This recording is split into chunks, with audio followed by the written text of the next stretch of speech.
He's all knowing. He has an infinite mind, you know? Yeah, my whole argument was based on him being subject to corruption, but I guess he's not, so Yeah. I don't really have a argument. Oh, okay. Well, you ready to repeat after me? I shall do. Nah, not yet. Not yet? It's all right. We still working on you, fanatic. We still working on you. Hello, amazing viewers. Welcome to Religious Insight in this fascinating episode of our usual debate between Godlogic and Muslims. In this very episode, Godlogic is having a discussion with a very honest Muslim who is very close to living Islam. Remember what I always said, a honest Muslim is already an ex-Muslim. Let's watch this video to find out what happened. And enlightenment there. Okay. Fanatic. What's up, Fanatic? How you doing? Yo, what's good? Yep, man, pretty good, man. Welcome back. Yeah, so firstly, there's two topics, right? Jesus is God and Paul is greater than Muhammad. So I would like to talk about Jesus being God. So Of course. yeah.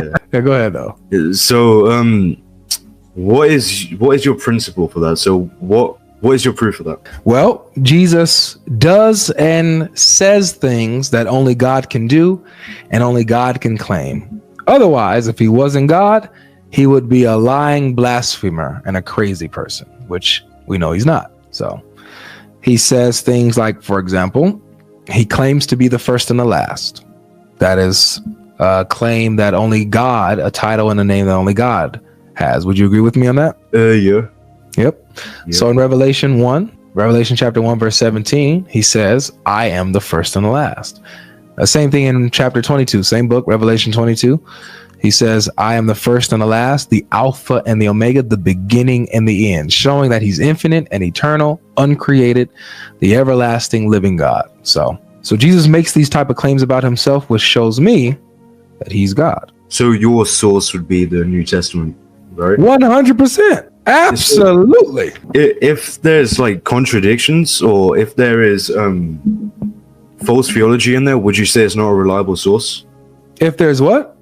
If there's contradictions or false theology. If there's false theology, then yeah, it's not from God, or contradictions in the theology. We're not talking about potential variances, but if there's actual contradiction within the theology, then yeah, of course, it's not from God. Yeah, so I would say I definitely think there are claims from Jesus being divine, but I also think it's impossible he is God at the same time. Okay. Because God would not be subject to corruption, correct? Subject to corruption? What do you mean corruption? Yeah. So meaning he can't suffer, decay, fail. Okay. Did Jesus suffer decay or fail? He suffered, yeah. Did he suffer decay? Yeah. Where did he decay? Because he literally did not decay. I mean, he died. But did he decay? How would you define decay? Like you decompose, your body, decays. It was in that process, I'm pretty sure. His body didn't even see corruption, bro. See, I like that. What you said is that God could not fail. Jesus didn't fail, nor can God decay or, become corrupt, right? Decay, decompose. Yeah. Which is exactly what is said about Jesus. Jesus, even though he died, death could not hold him. It was impossible for death to hold him. Matter of fact, let me show you this. This is what it says here, bro. I'm glad you brought this up. I was actually just talking about this the other day. We're going to go to Acts chapter 2, and we're going to see that this was actually prophesied about the Messiah. He says this in Acts chapter 2. Watch this. It says, Men of Israel, hear these words. This is Peter talking after he's filled with the Holy Spirit. So God is actually speaking through Peter. Jesus of Nazareth, a man attested to you by God with mighty works and wonders and signs that God did through him in your midst, as you yourselves know, this Jesus, delivered up according to the definite plan and the foreknowledge of God, you crucified and killed by the hands of lawless men. God raised him up, loosing the pangs of death, because it was not possible. It wasn't possible for him to be held by it. Look at that. It's impossible for death to hold Jesus. Who do they think Jesus is? And he says this, for David says concerning him, so he's about to quote Psalm 16. I saw the Lord always before me, for he is at my right hand that I may not be shaken. Therefore, my heart was glad and my tongue rejoiced. My flesh also will dwell in hope, for you will not abandon my soul to Hades, meaning the realm of the dead, right? You won't leave me there, or let your Holy One see corruption. He won't become corrupted. You have made known to me the paths of life. You will make me full of gladness with your presence. Now watch what Peter says. He says, brothers, I may say to you with confidence about the patriarch David, that he both died and was buried, and his tomb is with us to this day. You see where it says to this day? Yeah. To this day, man. Verse 30, being therefore a prophet. So David wasn't speaking about himself when he said that he was look, watch what he says. Being therefore a prophet, and knowing that God had sworn with an oath to him that he would set one of his descendants on his throne, he foresaw and spoke about the resurrection of the Christ, that he was not abandoned to Hades, nor did his flesh see corruption.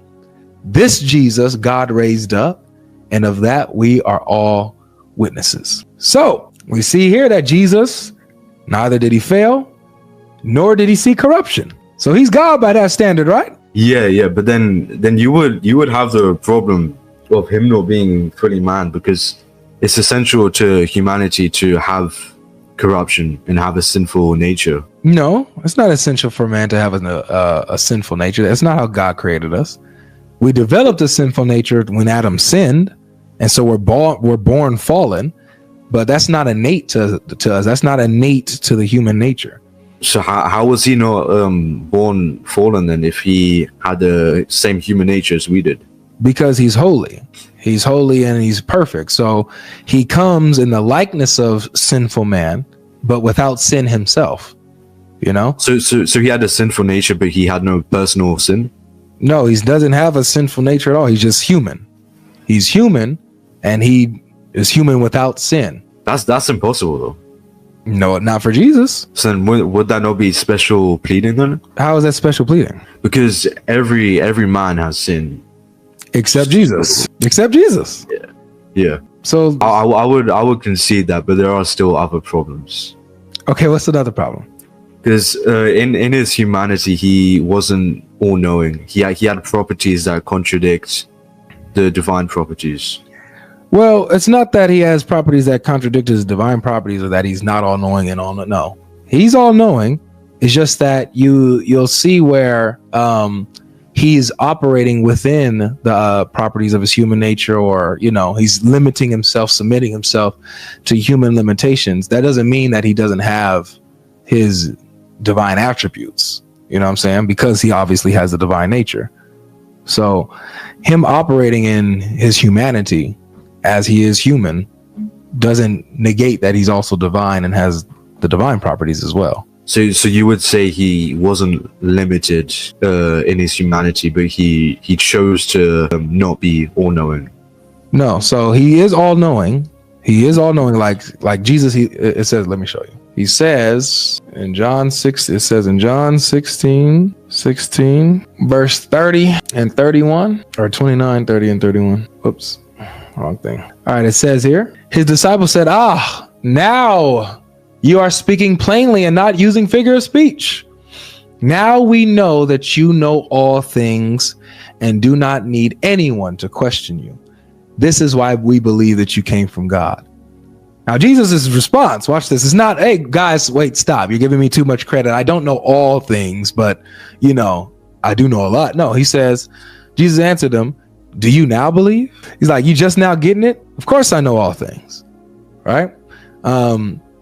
So you see where Jesus, you can tell, like Jesus says, for example, he says, no one knows the Father except the Son in Matthew 11. In order to know God, like no finite mind can fully know God. Would you agree? Yeah. So it'll take an infinite mind, an all-knowing mind, to know God himself. Jesus said, definitely know him, yeah. Yeah. Well, Jesus says, all things have been handed over to me by my Father, and no one knows the Son except the Father, and no one knows the Father except the Son, and to anyone whom the Son chooses to reveal him. So just like no one knows the Father except the Son, so the Son has to have an infinite mind in order to know the Father. In the same way, it takes an infinite mind to know the Son as well. No finite mind can fully comprehend or know the Son.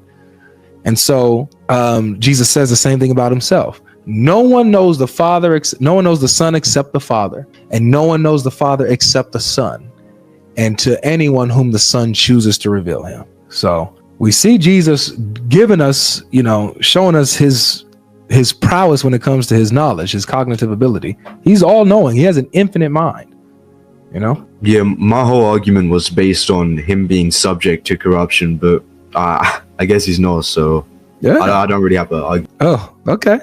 Well, you ready to repeat after me? I shall do. No, not yet. Not yet.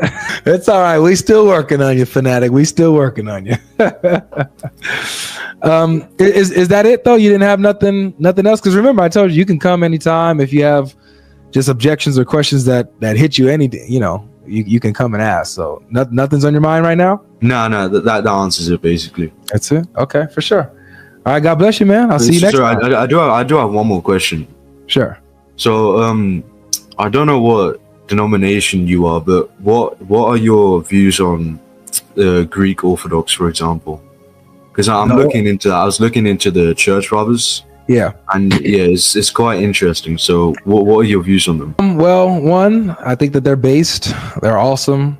They have already flushed a lot of the stuff out that we deal with today. They flushed all of this stuff out in detail long before we are even addressing them. All of this stuff is addressed, and they've done a beautiful job. So I think they're awesome. I think that looking into Greek Orthodoxy is a help, especially coming from a Muslim background, because you guys pride yourself on tradition and like historical substance within the religion, and you'll find that in Orthodoxy. So I'd say keep looking into it. Yeah, thank you. Of course. All right, man. Take care. Until next time. Goodbye. All right, peace. All right, welcome back, guys. That was an amazing one. Let us know what you were able to learn in the comment section. Share our videos with your friends, your family. Subscribe to the channel for more amazing and fascinating videos like this. This has always been the strongest biblical argument for Jesus' divinity. In my opinion, either Jesus is an intentional blasphemer or he's God. That is the two way around it. There is no any other way. A mere prophet cannot talk like Jesus talked. So anyone claiming he's a prophet acknowledge that he speaks truth. If what he says is true, then he can't be only a prophet, because prophets don't lie. If what he's saying is true, then he's definitely more than a prophet, and he is God in this instance. Nobody is born with sin, but with the tendency to lean towards sin. We have within our nature that makes us lean towards sin. God knows due to his foreknowledge that every man born will be born with this nature of tendency. That is the very reason God himself took on flesh and had to prove that sin could not have dominion over him. He was tempted in every way, yet he is without sin. This means that Jesus, as a man of flesh, would have fallen but had a choice to shun evil, thus becoming the perfect man and our high priest forever, and still being God, as he is the uncreated Logos, the uncreated Word of God. Even both the Quran and the Bible acknowledge this. So guys, thank you for watching. Don't forget to share this video with your friends, your family. Subscribe to our channel for more amazing videos like this. We'd love to see you in the next episode.